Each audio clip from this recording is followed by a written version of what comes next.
Bonjour à tous. Aujourd'hui, dans le bureau des ours, on va apprendre à calculer le flux d'un champ de vecteurs. On va commencer par représenter un système d'axes dans l'espace. Toujours bien de commencer par un petit dessin, surtout quand il est très beau, comme celui-ci. Vous êtes d'accord? Alors, on va commencer avec un champ de vecteurs. E, vous le savez, un champ de vecteurs, c'est l'association d'un vecteur à un point du plan ou de l'espace. Alors ici, on va se mettre dans l'espace dans cette vidéo. Et on va choisir pour champ de vecteur quelque chose de simple. Champ de vecteur dont les deux premières composantes sont nulles. Et la troisième, par exemple, est égale à z plus 1. Alors ça vaut toujours le coup d'essayer de voir à quoi ressemble ce champ de vecteur en choisissant un point et en évaluant le champ de vecteur en ce point pour voir quel est le vecteur associé. Donc par exemple, si on se place à l'origine, faisons simple, mettons-nous au point O ici. Que vaut le champ de vecteur E à l'origine? L'origine, c'est le point de coordonnées 0, 0, 0. Et on remplace, c'est pas dur. Les deux premières composantes ne changent pas. Et la dernière, 0 plus 1, ça fait 1. Et notre champ de vecteur, il est donné par 0, 0, 1 au point origine. D'accord? Donc on va le représenter. Hop, on va se faire plaisir. Notre champ de vecteur, il ressemble à quelque chose comme ça. Et en fait, il est exactement le même dans tous les points du plan d'équation z égale 0. D'accord? À partir du moment où z est constant, le champ de vecteur, il a exactement la même tronche. Ok? Alors, on va essayer de déterminer le flux de ce champ de vecteur à travers une surface. Et cette grandeur mesure la quantité de champ de vecteur qui traverse une surface donnée. Je vous invite à lire le point court sur les champs de vecteurs pour avoir un petit peu plus d'informations là-dessus. Dans cette vidéo, on va s'intéresser à l'aspect mathématique. Donc on a besoin d'une surface. Alors, une surface qui est simple, c'est par exemple un rectangle. Okay, donc on va se prendre un petit rectangle qui va être la petite surface qui va nous accompagner tout au long de cette vidéo. Et une surface, on a l'habitude de la noter sigma, d'accord, pour surface. Alors pour calculer la quantité du champ de vecteur E qui traverse cette surface, on a besoin d'une grandeur qu'on appelle le vecteur surface élémentaire.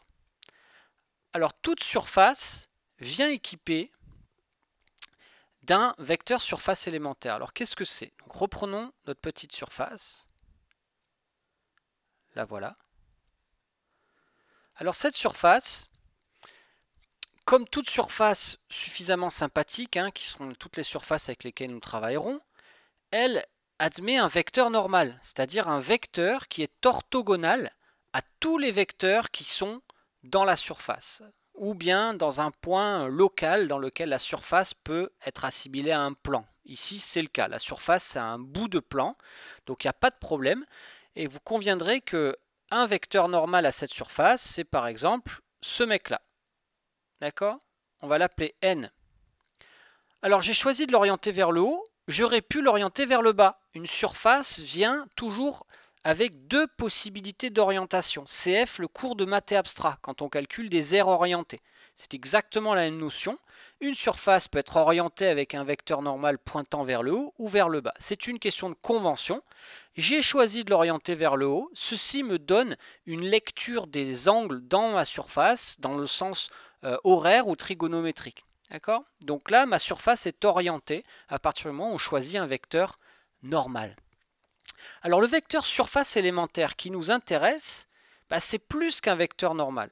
Il est encore plus intelligent, le vecteur surface élémentaire. Donc le vecteur surface élémentaire, noté ds, est un vecteur collinéaire au vecteur normal.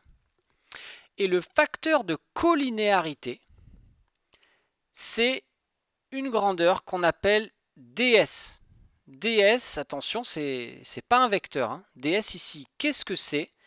Eh bien, c'est l'aire d'un petit bout de surface infinitésimale élémentaire autour du vecteur normal qu'on a choisi de représenter. D'accord? Donc, ce petit bout de rectangle infinitésimal là, il a une certaine aire qui dépend de la situation, du système de coordonnées, etc. Peu importe, cette aire, on la note ds, l'aire du petit bout de surface infinitésimal centré sur le vecteur rouge, et c'est le facteur de proportionnalité qui apparaît ici. Donc le vecteur surface élémentaire, conclusion, c'est un mec, comme je vous disais, intelligent. À la fois, il connaît le vecteur normal, et à la fois, il connaît l'aire infinitésimale d'un petit bout de surface élémentaire. Okay, donc là, sur notre dessin, hein, le vecteur surface élémentaire, eh bien, il est aligné avec le vecteur rouge. D'accord? Donc, il est quelque part par là. Voici le vecteur ds. Okay, le facteur de proportionnalité, c'est ce mec-là. Alors là, on a tout ce qu'il faut. On a une surface, on a un champ de vecteur, on peut calculer son flux. Alors, on y va, on se rappelle de la situation. Nos trois axes.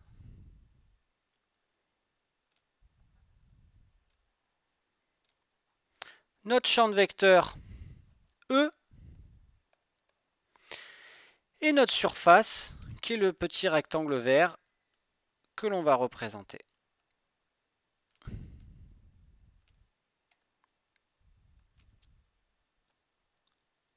Alors, voici notre surface sigma. Alors, le flux du champ de vecteur à travers cette surface, qu'est-ce que c'est? C'est une grandeur que l'on note phi. Alors, phi dépend évidemment de la surface, donc on la met en indice de ce phi pour flux, et dépend du champ de vecteur E avec lequel on va travailler. D'accord? Donc, à partir du moment où on a une surface et un champ de vecteur, on peut calculer le flux du champ de vecteur à travers cette surface. Alors, pour comprendre la formule, on va faire un petit dessin. On va représenter notre champ de vecteur E sur la surface. Alors, il a quelle tronche le champ de vecteur? Vous vous rappelez, hein? On l'avait pris simple, on avait pris 0, 0, z plus 1. Donc partout dans le rectangle vert, vous remarquez qu'on est dans le plan z égale 0 ici, hein, si jamais on décide que l'axe OZ est ici. On est dans le plan z égale 0, et donc le champ de vecteur partout au niveau du rectangle, il a quoi pour expression? 0, 0, 1. D'accord? Donc notre champ de vecteur au niveau de la surface, et c'est ça qui va nous intéresser, on peut le représenter, c'est juste une collection de vecteurs comme ça, qui pointent tous dans la direction des z croissants. D'accord? Etc., etc. Il y en a partout, sur toute la surface. Ok? Alors, qu'est-ce que c'est que le flux? Eh bien, on fait le calcul. On prend notre champ de vecteur E sur la surface. On calcule en chaque point de la surface le produit scalaire avec le vecteur élément de surface de notre surface. D'accord? Ici, ça tombe bien, hein, l'exemple est bien choisi. Le vecteur élément de surface, hein, il va être quelque part par là. D'accord? Vous vous rappelez, hein, il est collinaire au vecteur normal, avec un certain choix d'orientation, donc de direction.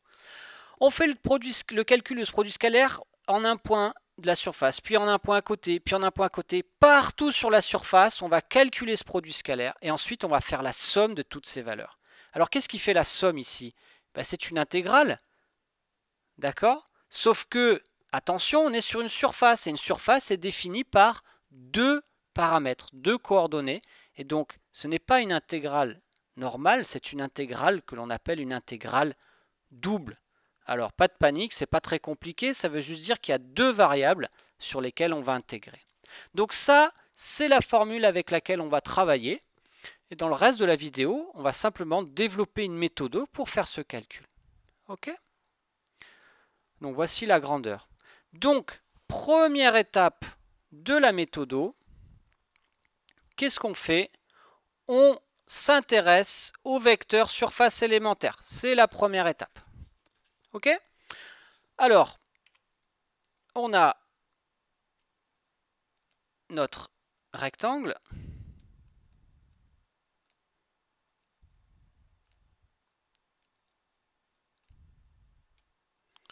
On va y arriver. Alors, on va essayer de faire ça un petit peu mieux. Voilà.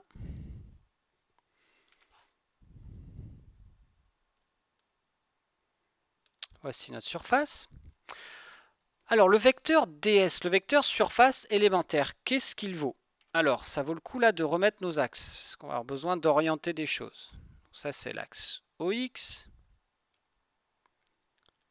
C'est l'axe OY. Et on a l'axe OZ. Ok?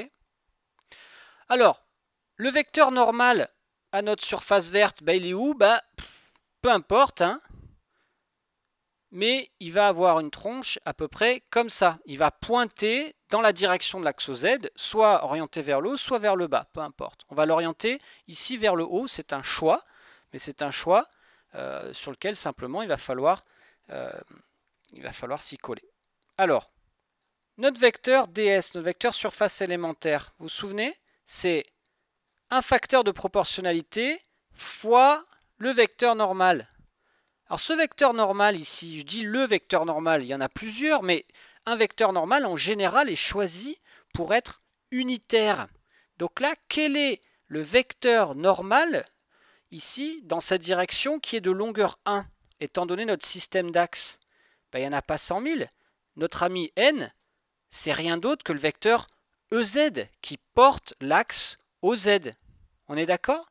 Donc ça, c'est ds fois EZ, le vecteur normal, hein, n, vecteur normal qui est unitaire, c'est le vecteur EZ. Ok, ce mec-là, c'est le même que EZ. Donc ça, c'est une première étape. Maintenant, qu'est-ce que c'est que ce ds ici? Eh bien, on se rappelle de la définition. J'ai dessiné le vecteur normal ici, hein, on aurait pu le centrer, on aurait pu le mettre au centre d'un petit rectangle infinitésimal que voici. Et ce petit rectangle infinitésimal, eh ben c'est quoi son aire? Parce que vous vous rappelez, ds, c'est rien d'autre, hein?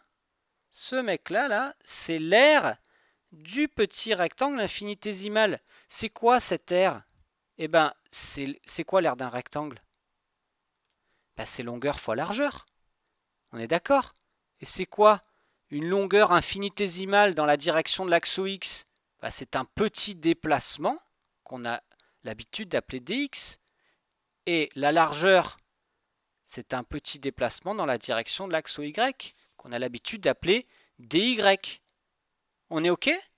Donc c'est quoi l'aire de notre petit bout de surface élémentaire ici? Ben, c'est longueur fois largeur. Le tout orienté selon l'axe OZ. Donc en écriture vecteur colonne, que beaucoup d'entre vous préfèrent, ça c'est 0, 0,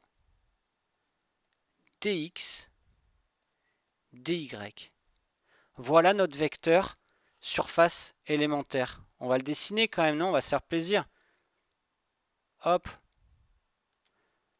Le voilà, l'ami ds. Il est pas beau? Moi, je le trouve magnifique. Ça, c'est la première étape de la méthodo. La deuxième, eh ben, ça consiste à reprendre notre formule et à remplacer chacun des ingrédients. Donc, deuxième étape, ici, ça va devenir petit à petit beaucoup plus calculatoire. Il y aura moins de développement. Qu'est-ce que c'est que le flux à travers le rectangle sigma du champ de vecteur E? Eh bien, c'est E scalaire ds, et cette grandeur-là, on l'intègre sur la surface. Ok? Alors du coup, à quoi ça ressemble ça? Eh bien,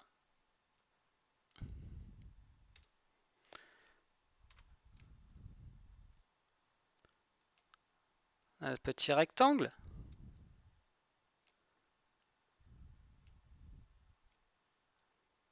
On y va. On va remettre aussi notre système d'axes pour y voir plus clair.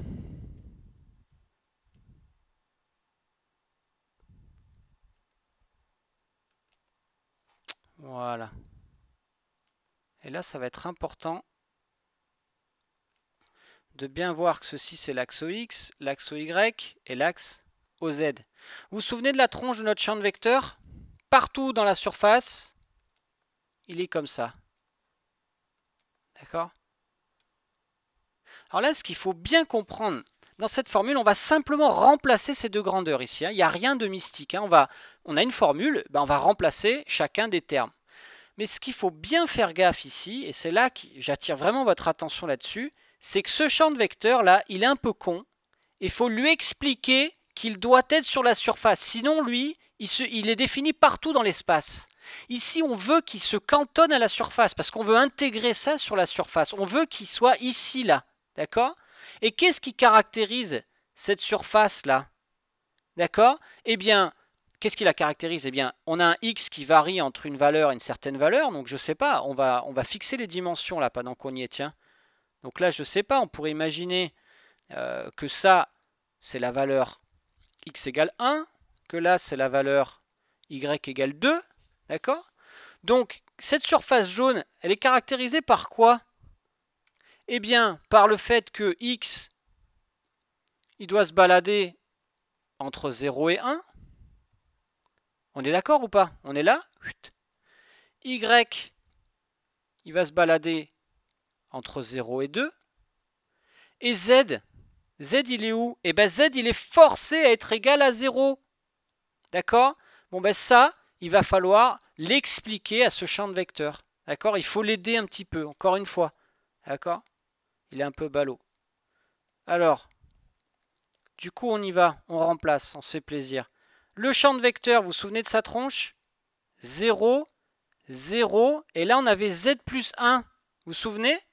Mais étant donné que z égale 0, eh ben ça fait 0 plus 1.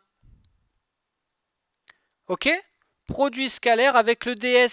Le ds, on a fait le boulot plus haut. On a trouvé que le ds était 0, 0, dx fois dy.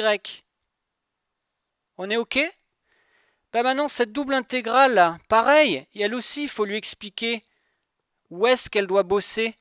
Eh bien, par convention, hein, la première intégrale, ça va être pour x, et la deuxième pour y. X, on a dit qu'il devait se balader entre 0 et 1. On est ok? Et y, entre 0 et 2. Voilà, donc là, tout a été spécifié à la surface. Cette étape est absolument fondamentale. Bien, allez, troisième étape, qu'est-ce qu'on va faire à votre avis? Troisième étape, on va se faire plaisir, ça c'est une certitude. Troisième étape, on calcule le produit scalaire. C'est parti, très simple. Vous êtes des experts. Comment on calcule le produit scalaire? Eh bien, on a deux vecteurs. On a un produit scalaire là. On y va? Ok? Allez, on l'écrit. Pour ceux d'entre vous qui avaient décroché. C'est quoi le produit scalaire entre deux vecteurs? Eh bien, c'est ça fois ça, plus ça fois ça, plus ça fois ça. Qu'est-ce qui reste? Il reste 1. 0 plus 1, ça fait 1. Fois dx fois dy. L'aire du petit rectangle infinitésimal. D'accord? Et tout ça intégré pour la variable x entre 0 et 1 et pour la variable y entre 0 et 2. Ok? Allez, on a fini là. Dernière étape, c'est le calcul de l'intégrale. Allez, on y va. Dernière étape, l'étape numéro 4 dans la fiche de méthodo. Comment ça s'intègre ça? C'est quoi la primitive de 1? C'est x entre 0 et 1, et la primitive de 1 pour l'intégrale selon y, c'est y entre 0 et 2. Et ça fait combien ça? Ça fait 2 fois 1. Vous reconnaissez c'est quoi ça, 2 fois 1? Et c'est l'aire du rectangle vert avec lequel on travaille. D'accord? C'est pas un hasard. Voilà pour le calcul du flux d'un champ de vecteurs. J'espère que c'était clair et à très bientôt pour une prochaine vidéo dans le bureau des ours.